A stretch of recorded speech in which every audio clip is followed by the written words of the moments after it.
जैसे कि आप सबको पता है, गाय के नाम पर मुसलमान भाइयों पे अत्याचार हो रहा है, घरों से उठा कर ले जाया जाता है।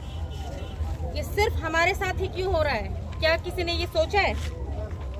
अगर हम में से कोई एक आदमी हिंदुओं के घर में घुसकर और उनको जला दे तो क्या ये लोग शांत रहेंगे? माफी चाहती हूँ, थोड़ा ओवर बोल रही हूँ, पर ये सच्चाई है और मैं सरकार की आंखों में आंखें डालकर ये बात कह सकती हूँ कि यदि हम अगर ऐसा करें तो क्या वो हमें छोड़ेंगे? वो हमें फांसी पे लटका देंगे। तो हमारे दो भाइयों को जिंदा जला दिया गया है।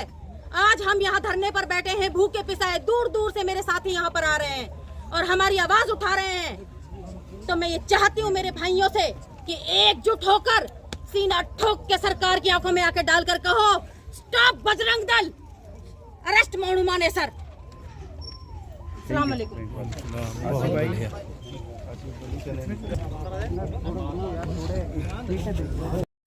और जहाँ तक अभी जुनैद और नासिर जी के हत्याकांड से जुड़ा मामला है तो राजनीतिक बातें और भी अच्छी नहीं लगती। सवाल उठता है कि देश में जो नफरत की बातें हो रही हैं, चाहे वो जाति के नाम पर, धर्म के नाम पर, भाषा के नाम पर, प्रांत के नाम पर, अगर हम सब समाज के सजग प्रहरी के रूप में अगर इसको लेते हैं तो निश्चित तौर पर इसका खात्मा होता है।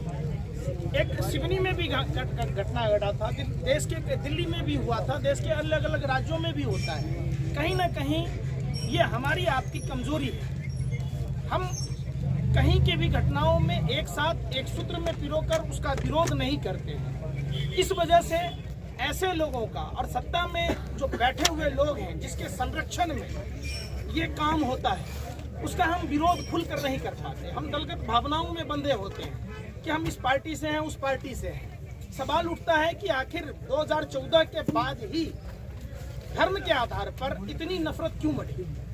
और जो प्रधानमंत्री जी सबका साथ, सबका विकास, सबका विश्वास की बात कहते थे, जिस हरियाणा में ये हत्याकांड को अंजाम दिया गया और जो लोग हत्यारोपी हैं, सबके भाजपा के केंद्रीय मंत्रियों के साथ सोशल मीडिया पर भी फोटो वायरल हो रहे हैं। आखिर प्रधानमंत्री जी गौ हत्या के नाम पर जो ये फर्जी गौरक्षक हैं,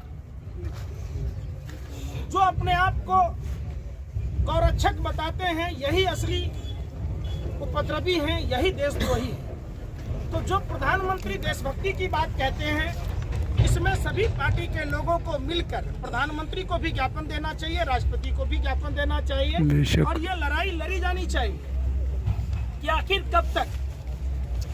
यही देश भारत है जो नरेंद्र मोदी जी के शासनकाल में बीफ एक्सपर्ट में भारत नंबर 1 कैसे हो गया, और दूसरी तरफ गौरक्षा के नाम पर मासूम लोगों को मारा जा रहा, पीटा जा रहा, जिंदा जला दिया जा रहा। तो इसकी लड़ाई दलगत भावनाओं से ऊपर उठकर हम सबको मिलकर लड़नी होगी और अपने अपने सोशल मीडिया के माध्यम से अपने अपने तमाम उन तरह से, जिस तरीके से आप मीडिया चूंकि कवरेज तो करेगी नहीं, आपको मीडिया तो सरकार की भांड है। 2024 का चुनाव जैसे जैसे नजदीक आएगा, हिंदू मुसलमान के एंगल ढूंढे जाएंगे, लगातार प्रयास होते रहेंगे, इसमें कहीं कोई संदेह नहीं है। तब सवाल उठता है कि आखिर जुनैद और नासिर जी के जो हत्यारोपी हैं, उनको सजा कैसे मिले? इसके लिए आप लोग जो भी रूपरेखा तैयार करेंगे, हम लोग आपके साथ हैं। इसके लिए अगर जरूरत दिल्ली के जंतर मंतर पर आंदोलन करने की पड़े या आपके गांव में भी पड़े, हम लोग साथ हैं। निश्चित तौर पर जिस हिसाब से गौ रक्षक के नाम पर जिस तरीके से मॉब लिंचिंग की जाती है, इस पर मॉब लिंचिंग पर सरकार को संसद में कानून बनाना चाहिए। ये फर्जी लोग हैं जिनका धर्म से कोई वास्ता नहीं है, ये अधर्मी लोग हैं। जिस धर्म में नर ही नारायण की बात की जाती हो, जिस धर्म में वायुमंडल के जीव के जिंदा रहने के लिए पक्षियों को दाने डालने की परंपरा हो, जिस धर्म में पेड़ कैसे जिंदा होगा इसलिए पेड़ में जल चढ़ाने की परंपरा हो, ये लोग धर्म विशेष को बदनाम करने वाले लोग। मजहब कोई भी नहीं सिखाता, सभी धर्मों में कायदे कानून हैं कि लोगों को पेड़ पौधा कैसे जिंदा होगा, जैसे संविधान में अधिकार और कर्तव्य हैं, सभी धर्म में भी अधिकार और कर्तव्य दिए गए हैं। और हम तो यही कहेंगे आप लोगों से कि इसको धर्म से जोड़कर न देखें। आप वो हत्यारोपी चाहे किसी भी धर्म का हो, कुकर्मी कोई भी हो, वो अधर्मी है। हम सबको धर्म का नाम ना लेकर उस अधर्मी के खिलाफ, उस कुकर्मी के खिलाफ विरोध करना चाहिए। ये पोलराइजेशन का तरीका है। जैसे जैसे चुनाव नजदीक आएंगे ऐसे कई जुनैद, कई नासिर बलि के बकरा बनाए जाएंगे। ये सियासी लोगों का काम है, ये हमें समझना होगा। हम जितना ही धर्म का विरोध करेंगे या समर्थन करेंगे, उतना ही ये लोग, जितने कुकर्मी लोग हैं, इनका धर्म से अगर लेना देना होता, किसी भी धर्म में एक पैसा इंसान को उल्टा बोलने की भी इजाजत नहीं है। हम तो उस स्टेट से आते हैं जहां गौतम बुद्ध की ज्ञानस्थली है, जहां माँ सीता की जन्मस्थली है, जहां गुरु गोविंद सिंह की जन्मस्थली है, जहां भगवान महावीर की जन्मस्थली है, और जहां फुलवारी शरीफ और बिहार शरीफ जैसे पवित्र स्थान है।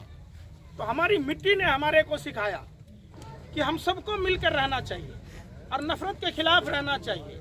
अभी समाज में एक ही बात चलती है, जहाँ कोई हादसा हुआ, एक दूसरे धर्म के पीछे लोग हाथ धोकर पड़ जाते हैं और उसके बचाव में भी आ जाते हैं। जैसा कि अभी वहाँ धर्म संसद हुआ कि भाई वो उसको बचाया जाना चाहिए, हत्यारोपी को। हत्यारोपी चाहे किसी भी जाति का हो, किसी भी धर्म का हो, कुकर्मी लोगों का न कोई जाति है, न कोई धर्म है, न कोई भाषा है, न कोई प्रांत है। हम सबको मिलकर विरोध करना चाहिए। निश्चित तौर पर अगर हमारे नंबर आपके पास ना हो तो हमारा नंबर ले लीजिए। जब भी जरूरत हो, जब भी अगर आप दिल्ली भी आते हैं, बताएंगे तो हम हर संभव मदद करेंगे। हिंदुत्व है, ये कातिल है। सनातन धर्म तो एक अच्छा धर्म है और एक ईश्वरवाद की बात करता है।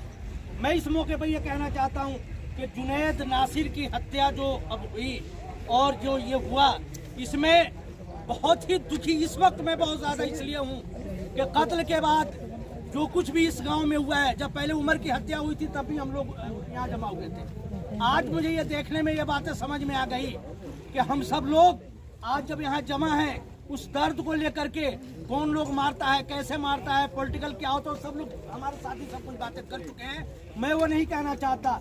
मैं तो ये कहना चाहता हूँ कि आज जो इस गांव में उमर और नासिर के लिए, जुनैद और नासिर के लिए हमारे बहुत बड़े नेता तशरीफ लाए थे, भारतीय लेवल के नेता तशरीफ लाए थे। वो कहते हैं कि पूरे देश के अल्पसंख्यकों के कांग्रेस पार्टी के अध्यक्ष हैं, वो आ जाए थे। मैं ये समझता हूँ कि क्या उनका दिल, जब वो कविताएं गाते थे, कविताएं पढ़ते थे, तो मुझे तो लगता था कि उनके दिल में मानवता का दर्द है।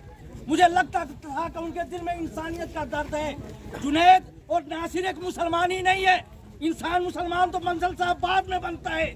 वो एक भारतीय है, एक भारतीय इंसान की हत्या हुई है और उस भारतीय आदमी को इंसाफ दिलाने के लिए हम लोग यहाँ बैठे हैं। और इमरान प्रतापगढ़ी साहब यहीं से सौ बजा के चले जाते हैं। उनको ये नहीं होता है कि इंसाफ के लिए तो यहाँ तो चले जाए। अरे एक दो भारतीयों की हत्या हुई है, ये राजस्थानी बाद में है, ये कामा का बाद में है, ये घाटमिका का बाद में है, ये मुस्लिम धर्म का बाद में है। दो भारतीयों की हत्या हुई है और उसके लिए, इंसाफ के लिए ये सारे लोग यहाँ बैठे हैं और इमरान प्रतापगढ़ी साहब यहाँ से चले जाते हैं। उन्हें जरूरत नहीं महसूस हुई की तरह पूछे तो इस टीम से, जाबिर साहब से, फला साहब, चिला साहब से कि क्यों आप बैठे हो, आपका दर्द क्या है।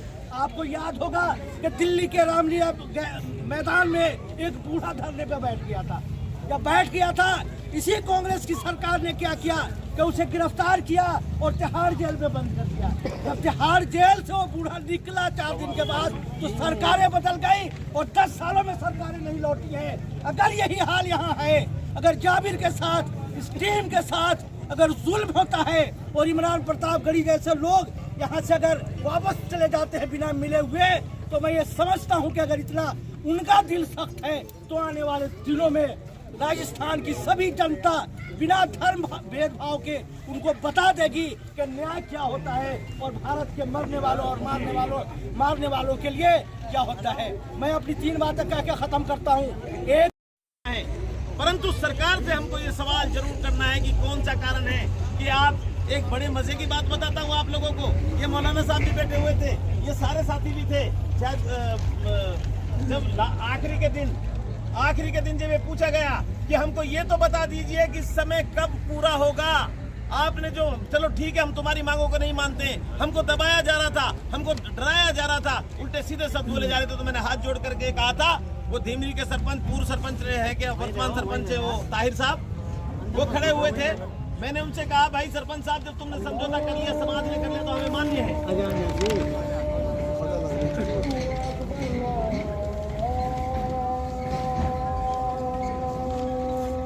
जो बोला वो ये बोला हमसे, एक आदमी आया कान में पता नहीं क्या क्या, मैंने कहा भाई सबके सामने बोलो। कहा था ना मौलाना साहब मैंने, अरे भाई छुटके मत तो सबके सामने बोलिए। तो उन्होंने आकर के बोला कि 6 के 6 गिरफ्तार हो गए। एक तो गोपालगढ़ थाने में है, 3 उटावड़ थाने में। कौन आकर के बोल रहा है? उन्हीं 11 में से एक आदमी जो पूर्व सरपंच है नूर मोहम्मद फतेहपुर वाले, और 2 आदमी पुराना थाना में, उनको पुलिस लेकर के आ रही है। भाई गिरफ्तार हो गए, बिल्कुल हो गए, यही कहा था साहब। अब उनसे पूछा जाएगी क्या जरूरत पड़ गई तुमको इतनी झूठ बोलने की? और सरकार झूठ बुलवा रही है, अधिकारी बैठे हैं वो झूठ बोल रहे हैं। जिस सरकार को हम चुनते हैं वो सरकार झूठ बोल रही है। जब वक्त आता है तो हमसे वोट मांगते हैं और हम भी बावड़ों की तरह इनके पीछे लग जाते हैं। और जब हमारा वक्त आता है, जब हमें मारा काटा जाता है, तो हमारी एक बिल्कुल नहीं सुनते। तो मेरे वो एक शेर याद आता है कि वक्त गुलिस्तां पे पड़ा तो खूह हमने दिया, वक्त गुलिस्तां पे पड़ा तो खूह हमने दिया, बाहर आई तो कहते हैं तेरा काम नहीं। अब जब ये मजे लूट रहे हैं तो हम चाहे मारे और काटे जाए, हमारी कोई सुनने वाला नहीं है।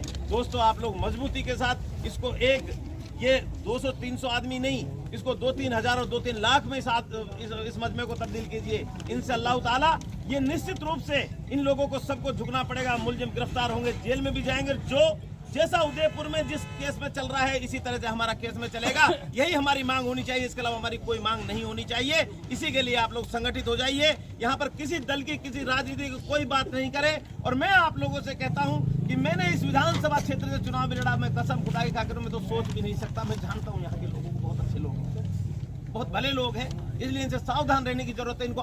इनको जागरूक करने की जरूरत है। इनको बरगलाया जाता है, इनको बहकाया जाता है, और इनके साथ जो अन्याय अत्याचार होता है, इनको सिखा रखा है कि तुम तो बस छोटे मोटा तुम्हारा यही विकास है जो हम कर जाते हैं। इसलिए हमको अपने लोगों को समझाना होगा और हमें ये लड़ाई को लड़ना होगा। इसके लिए आप लोग मजबूती से तैयार होइए। सारे नौजवानों को कॉल कीजिए, चाहे कहीं तक भी हमको लड़ना पड़े तो हम लड़ेंगे। बहुत बहुत शुक्रिया। चलो कोई नहीं, दूसरी कोई बात नहीं, डोंट वरी।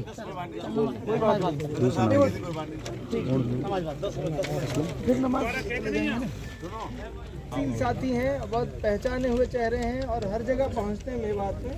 मैं आपसे भी मैं चाहता हूं, हमको बहुत हिम्मत मिली है, आप लोग आए हैं उधर से चल के।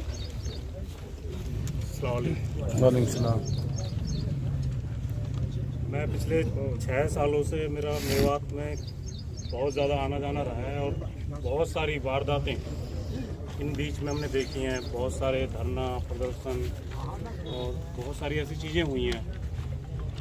आज जिस माहौल में हम बैठे हैं तो वो कहते हैं ना कि कुछ तो खामियां रही होंगी कि जो हम इस तरह के हादसों को फेस कर रहे हैं। तो आज हम राजस्थान में बैठे हैं, सरकार भी राजस्थान में है, हमारा नेता भी राजस्थान का है, मंत्री भी है, और उसके बावजूद भी हम ये उम्मीद कर रहे हैं कि हम उन चीज़ों के लिए कि अरेस्ट के लिए अगर जब ये अपनी पे आते हैं तो ये 24 घंटे में सारे काम कर लेते हैं। आज हमारे सारे युवा हैं यहाँ पे, सारे हैं, हमारे बुजुर्ग भी हैं।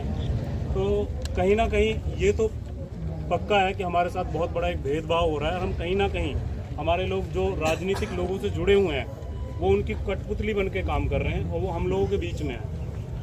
हमें आने वाले हमारी नस्लें हैं, हम उनके लिए कैसे काम करेंगे। आज हमारा भाई, चाहे वो उत्तर प्रदेश का मेवात हो, तो जहाँ हिंदू मुस्लिम दलित समाज सारा जो है, इतनी जो मोहब्बत के साथ जो मेवात के बीच में जो लोग रहते हैं वो देखने को आपको कहीं नहीं मिलेगा। इसमें तो कोई शक ही नहीं है। लेकिन इसमें भी कोई शक नहीं है कि जिन नेताओं को हम चुनकर आगे भेजते हैं वो बुरे वक्त में हमारे साथ नहीं खड़े होते।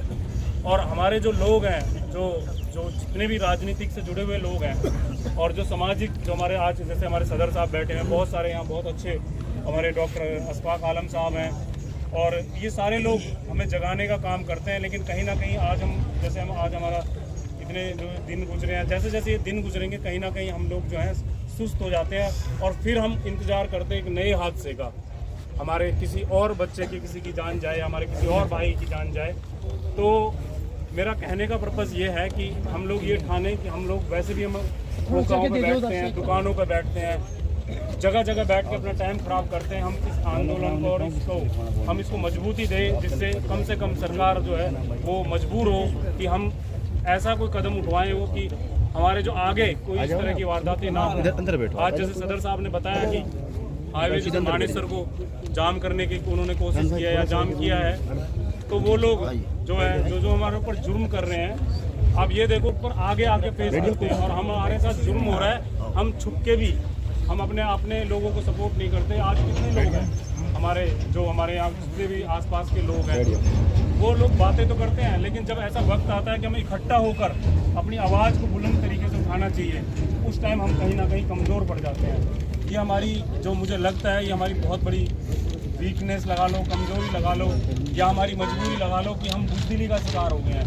हमारे अंदर सच को बोलने की हिम्मत नहीं है और हम लोग जो है सच की आवाज़ को नहीं उठा पा रहे। आज हमारे 2 भाई मरे हैं, आगे भी हमारे ये हादसे होंगे अगर हम लोगों ने कोई सही ठोस तरीके से और इस तरह के जो आंदोलन होते हैं, जो हम सरकार के खिलाफ जब खड़े होते हैं, जब सरकार जैसे कि सदर साहब ने कहा कि 95% हम बिन मांगे वोट करते हैं उस सरकार को जिसकी सरकार यहाँ पे बनी हुई है। लेकिन किसी सरकार के उस मामले में ऐसा थोड़ा है कि आपका नेता नहीं है, यहाँ पे आपका नेता है, राज्य मंत्री का दर्जा भी है उनके पास, हमें किसी से भीख मांगने की जरूरत थोड़ा है। हमारा तो जो हमारा नेता है वही बहुत बड़ा सिपाही है अगर वो हमारा काम करे तो।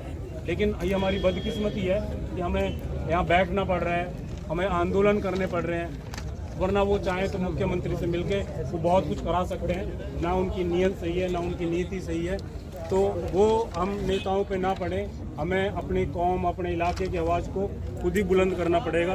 तो मैं तो जितने भी आप लोग हैं, आप लोग सब बहुत ही समाज के फिक्रमंद लोग हैं और आप लोगों का जो ये योगदान है ये पूरे इलाके और कौम के हित है, तो अल्लाह इसको ज़रूर कामयाब करेगा।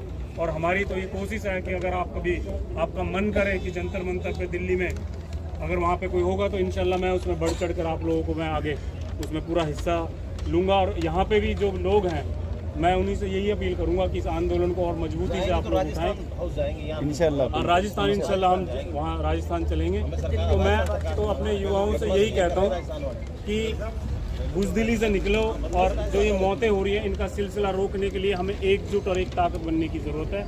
यही हमारा जब ही जाके हम कहीं ना कहीं ऐसे जो जुर्म और जो हमारे साथ जातियाँ हो रही हैं हम उन्हें रोक पाएंगे। तो मेरी यही अपील है, मैं अपनी बात यहीं रोकता हूँ और आप लोगों से उम्मीद करता हूँ कि आप लोग इस ताकत को जितने भी लोग इसमें लगे हुए हैं सबको मजबूत करने का काम करेंगे। नहीं